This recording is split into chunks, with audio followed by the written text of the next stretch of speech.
প্রথমেই জানাই সকলকে একান্ত আপন হাউস ইউটিউব চ্যানেলের পক্ষ থেকে অসংখ্য ধন্যবাদ। চলে আসছি নতুন আর একটা শিক্ষণীয় ভিডিও নিয়ে। চলুন বেশি কথা না বাড়িয়ে ভিডিওটা শুরু করা যাক। ফার্স্ট প্রশ্ন, সর্বাপেক্ষা হালকা ধাতুর নাম কি? উত্তরটি হলো লিথিয়াম। সর্বাপেক্ষা হালকা ধাতুর নামকে বলা হয়?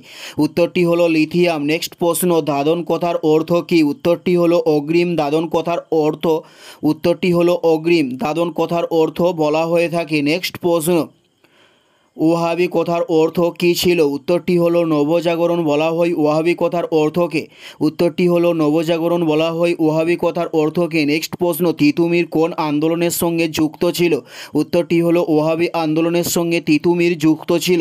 উত্তরটি হলো ওয়াহাবি আন্দোলনের সঙ্গে তিতুমির যুক্ত ছিল। নেক্সট প্রশ্ন, ভিটামিন এ এর রাসায়নিক নাম কি? উত্তরটি হলো রেটিনল। ভিটামিন এ এর রাসায়নিক নাম।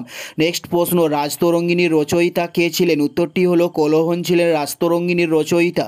উত্তরটি হলো কোলহন ছিলেন রাজতরঙ্গিনীর রচয়িতা। নেক্সট প্রশ্ন হলো, কোন শিলাকে সমস্ত শিলার জনক বলা হয়ে থাকে? উত্তরটি হলো আগ্নেয় শিলাকে সমস্ত শিলার জনক বলা হয়ে থাকে। নেক্সট প্রশ্ন, বৈশাখী উৎসব কোন রাজ্যে পালন করা হয়ে থাকে? উত্তরটি হলো পাঞ্জাব রাজ্যে বৈশাখী উৎসবটি পালন করা হয়ে থাকে। নেক্সট প্রশ্ন হলো, ভুট্টা চাষের জন্য কোন মাটি উপযুক্ত? উত্তরটি হলো দোআঁশ মাটি ভুট্টা চাষের জন্য উপযুক্ত। উত্তরটি হলো দোআঁশ মাটি ভুট্টা চাষের জন্য উপযুক্ত। নেক্সট প্রশ্ন, কে মারাঠা নেভি গঠন করেছিলেন? উত্তরটি হলো শিবাজি মারাঠা নেভিকে গঠন করেছিলেন। এটাই ছিল এই ভিডিওর লাস্ট প্রশ্ন। আর কোন ধরনের শিক্ষণীয় ভিডিও আপনারা প্রতিদিন দেখতে চান অবশ্যই কমেন্টে লিখে জানাবেন। পুরো ভিডিওটা দেখার জন্য আপনাদের প্রত্যেককে অসংখ্য ধন্যবাদ। Thanks for watching.